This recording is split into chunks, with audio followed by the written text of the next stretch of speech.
Hello friends, David Miller. I am a Los Angeles creative operating out of my home studio, Primordial Creative today. We are going to talk about scoring a film in Premiere, but using Adobe Audition. And the way that we're going to do this is take our footage in Premiere, use dynamic link, which is how Adobe connects apps from something you make in Character Animator to After Effects, something we're making in Premiere. We're going to open it up in Audition without having to export the full sequence. The reason why I'm doing it this way, number one, this was a film that I thought about having a script for. I wrote a script for it. It's a very short film. It's just, 1 minute, 2 minute long thing. My co-creator said she wanted to alter the script, but I think we both came to the conclusion that neither of us are writers, and it would be better as something where the visuals and the audio tell a story. So I'm cut my film as much as I could at the moment. It's not complete, but I think for myself to get to the next level with this project, I need to put the audio in that makes me feel like the story is being told. Then I'm gonna know what the last few parts of my film are that I need to make, and I'm gonna complete it, and my goal is to complete it the next day. So instead of scoring the film the way that you might hear a feature film be scored, where a composer watches a rough cut and then sort of plays along on a keyboard to the visuals, I'm going to be using Splice, an app that I have a subscription for. I have many sound credits on Splice, and what sound credits are used for are to buy individual sounds. They could be music, they could be FX, they could be Foley, whatever it is. Splice is where I get my professionally produced sounds.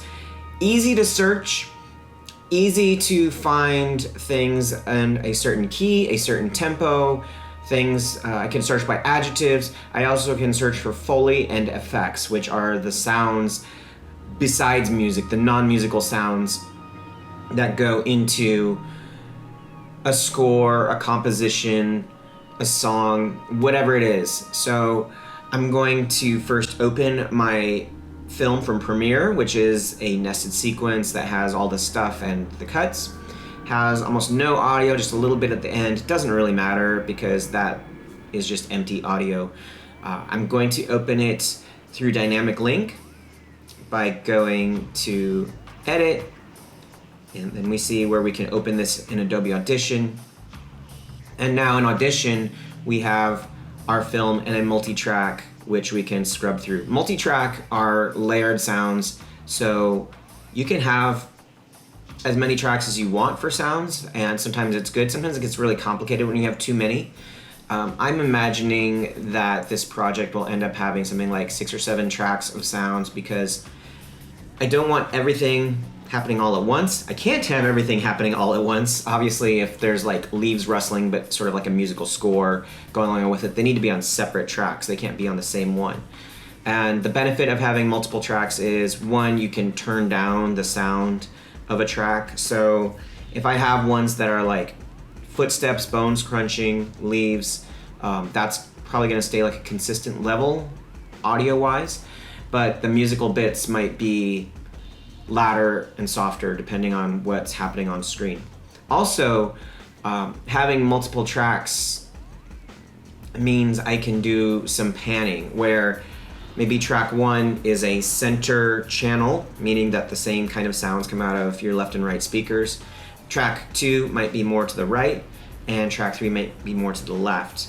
It's a way of creating a visual soup that's easier to digest for your listeners.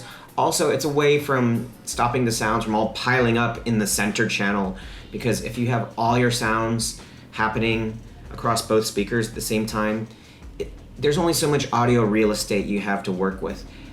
Sometimes things have to be to the right, sometimes things have to be to the left. Also, as a storytelling mechanism, it's important to have sounds maybe more one direction than the other. I've seen films where maybe a gun or a cannon was fired from the left side of the screen and the shell goes to the right side of the screen, so they'll have the sound pan from left to right, and that's a storytelling device. As I scrub through my film, I'm going to set some markers. This is where I just push the letter M on my keyboard. And setting markers, it helps me understand where there's important scenes, helps me keep track of them. I mean, you could get a piece of paper out and write down the time code and the scene that you need sounds for, but you can also push M and put a marker. Really helpful. And once I have kind of like an idea of the vibe of my film, I'm going to open up Splice and I'm going to start typing adjectives that relate to what I know I need. When I find things that I like, I part them, I download them, and then I'm going to drag them into Audition. Now, I'm dragging my first couple sounds to one track, but I can easily drag them into adjacent tracks. Pick them up, move them around. I'm feeling my way through. I'm also looking for sounds that I think will have a consistent vibe with the rest of the film. I know my lead actress and co-creator Bradley is not Asian, however, we were working with kind of Asian-looking makeup and lines, things that reflect sumie, which is a watercolor ink brush painting style. Goes back hundreds, if not thousands of years, and I kind of draw that way. We also decided on using a setting that was actually a little paper sculpture thing that I have in my house, and I decided if I photographed that as a background, I could layer those things in Photoshop and After Effects and have my character maneuver around it. So it's not meant to be like a culture vulture project, but for sure it has Asian themes in the same way something like Kill Bill or any other sort of like American manga influenced stuff comes about. And I want to find music that isn't like totally 100% a culture, but I wanted to have that minimalist feel. I also kind of wanted a minor key because this is not like an uplifting happy film. It's a film about a character coming from the heavens, being abandoned by their family, and then trying to find their own identity by searching the world. So it's just something simple I wanted to tell in a minute or two. We had the footage, we had the idea, we want to find some sounds that matched that. A lot of times it's just a trial and error process. I'm trying out things. But when I find things that I really like, certain sounds, certain chords, then that points me in another direction to go. In this case, I ended up finding a lot of things in D minor. Wasn't the first thing that I found. I was just looking up Asian sounds, but once I found one or two in D minor, I started searching more that way. I also picked the tempo to start with, 90 BPM. As I continue this process, I'm gonna find that keeping things at consistent tempo isn't really a big deal. In fact, it's kind of harmful to your film if everything stays the same tempo.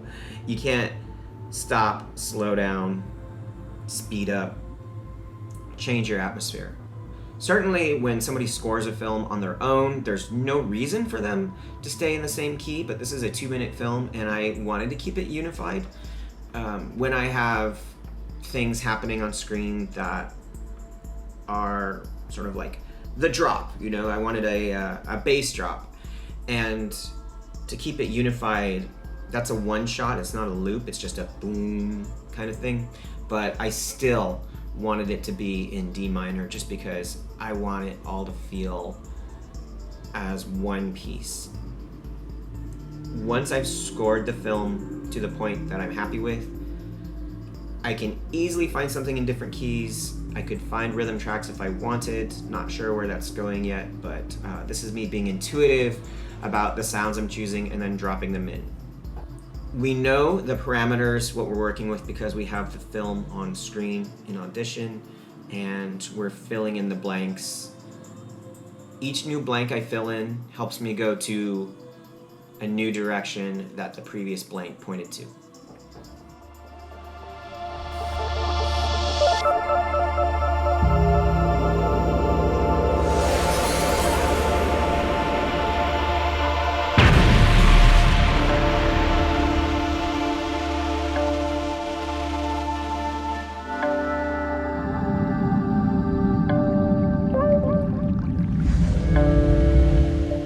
I just want to break down the kind of sounds that we're working with in Splice. Atmospheres, vocals, FX, bass are really what I'm sticking to. There's a little bit of pads and synth to it, but this is not meant to feel like a contemporary film. It's meant to feel a little more ancient. So if I do use sounds, they need to have something that makes them seem timeless.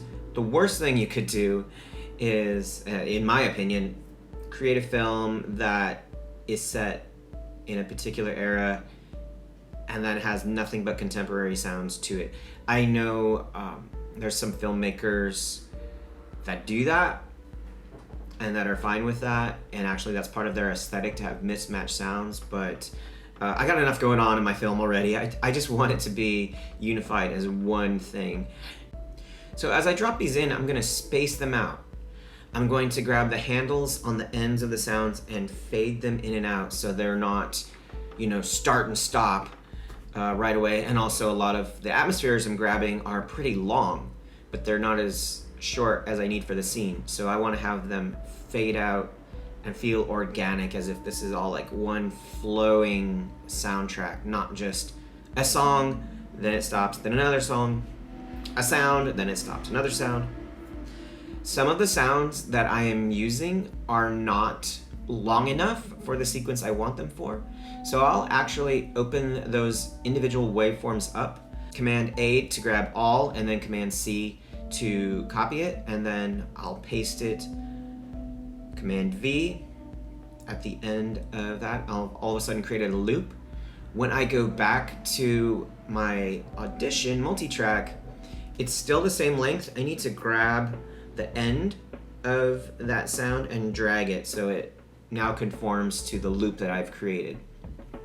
In this particular case, I wanted the loop to continue, but I want it to match the things that are happening to the character on the screen. So she is starting to lose her will to fight and start to transform into something else, fall into depression, if that's what we want to call it, because she's been searching and searching and she can't find peace, identity, whatever it is that people search for in life. So the sound that I'm going to use is this sort of Asian instrument. I'm going to loop it a little longer, and using my markers, I know where things are supposed to start to fall apart and when they really fall apart.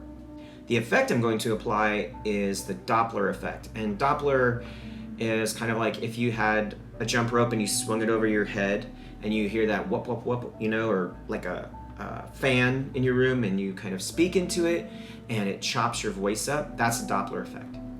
So it's kind of trippy. And there's going to be a version of the Doppler effect that is mildly trippy and a version that's super trippy. And so I'm going to have my regular sound. It's going to step down to the mildly trippy, then it's go to the really trippy stuff. Once I've applied those effects, the next thing I do is apply reverb, so the sound is a little more consistent. It doesn't go regular, then weird, then really weird. Not to mention that I find reverberation is a good way to portray loneliness or isolation in a sound, whether it's a Foley sound or a musical sound. I'm going to use reverb on some other elements, like my bass drops. They just start and they stop, but I want them to carry on a little longer. So reverbs and echoes are a good way to do that. When you apply these effects to the sounds in your multi-track through the individual track, you likely have to save them, because if you don't save them and you close this out and open it up, it's not going to have those effects on them. If you wanted to keep a dry version of your sounds, best to save them under a new title and keep the ones that are involved in the multi-track as the originals. Some of the other sounds I'm using are appropriate for the film, but they don't feel weathered enough, or they have a tonality that's just like piercing, really ringing, things that are too trebly or have a high tone to them just kind of like leap out at an audience. So I'm gonna knock down that through treble reduction in the filters, or there's a notch filter and it takes out the high tones. I use that for something like this Chinese bowl sound. It's just too overwhelming, and I think when a sound brings too much attention to itself, it's taking away from the visuals on the screen. I've always heard this phrase, don't know where it originated from, totally believe it's true, and the phrase goes, audiences will forgive poor visuals if the sound is okay, but they'll never forgive poor sound. It'll just rip them right out of the experience that you're trying to have them have in a video. So we're not doing that here. We're gonna take the sounds down. It's a lengthy process, but I do feel comfortable with sort of sketching my sounds on the screen because I'm working in a multi-track. Things can change. They can pan, they can go down, they can fade, they can be buried in the mix, they can be at the top of the mix. I'm mostly listening to this without headphones. I'm just listening to it with the speaker audio on my laptop because I think people are going to listen to this or watch this or experience this that way. The likelihood of people watching this with headphones in is pretty low, so I'm not going to mix it that way. I'm going to mix it in the way that I think most people are going to experience that, and that's just with the speaker audio, no headphones. After a certain point though, I feel like I've kind of filled up all the zones, maybe not with the final mix, but I want to mix it down to the stereo track, the left and right channels, and see what it looks like in Premiere. So I have a choice to export audio to Premiere. I have a choice to mix it as all these individual sounds, which is fine because Premiere does have a multi-track audio editor within it, or mix it down as a stereo track. I'm gonna go ahead and do that because I just really wanna see what it looks like in its final mixed form. And when I look at it, I can see there's definitely segments that the audio is gonna be like overwhelming. It bleeds, meaning it goes beyond the decibel level that you want to have, and it's gonna have some distortion to it when it's finally in there. I can lower these individual parameters. I can lower these individual areas. I am gonna take it down, but I'm also going to sort of limit the sound and do a mix that's maybe like a half and half. All the sounds are limited and it's kind of flat, and half of its original mix where there's like big peaks and valleys. And the way I do that is I copy the original, I go in Audition I go under Effects in Audition to Amplitude and Compression. I'm gonna do some dynamics processing, which means it's going to change the parameters of what's really high and what's really small. Went ahead and did smooth vocal because I know that really flattens things out. And then finally, I'm going to paste over this. It is called Mix Paste, and that's Shift Command V on your MacBook or under Edit, Mix Paste. I'm gonna make it 50-50 mix. And now I have things where the sound peaks, but it never peaks too much. I have a mix where the lower sounds are much louder than they were in the originals, and I think I'm happy with that mix. Not every project is gonna get mixed like that, but for this one, I want people to pay more attention to the animation, and I want the audio to stay consistent. I don't want people to be like watching this on a phone and have it just shriek at them really loudly. So that's what we've got. And still not done with this project, but just wanted to share my process on how I'm scoring an animated film. This is a very fast process for me because I'm pretty intuitive and I know how to use these programs, but I think it's gonna be a fast process for most people because thanks to Splice, thanks to the dynamic link, thanks to the ability to multi-track and test things out and see what I'm doing, it's a much, much faster process than me sitting down with a piano and a keyboard and trying to like plink out something. That process would take me days, if not weeks, to get a good audio mix for this project. And let's be real, it's a 2-minute animated film. It's a portfolio piece for me. It's not something I'm commissioned to do. I do think it's gonna be putting my best foot forward, and because it's Splice, all of the sounds are royalty free. I'm not paying anything more than my monthly Splice membership to use it, and it's getting me professional results that I really like. I think that ultimately it's gonna be a really cool film, and just wanted to share this process with you. Best of luck in your own creative endeavors. Talk to you next time.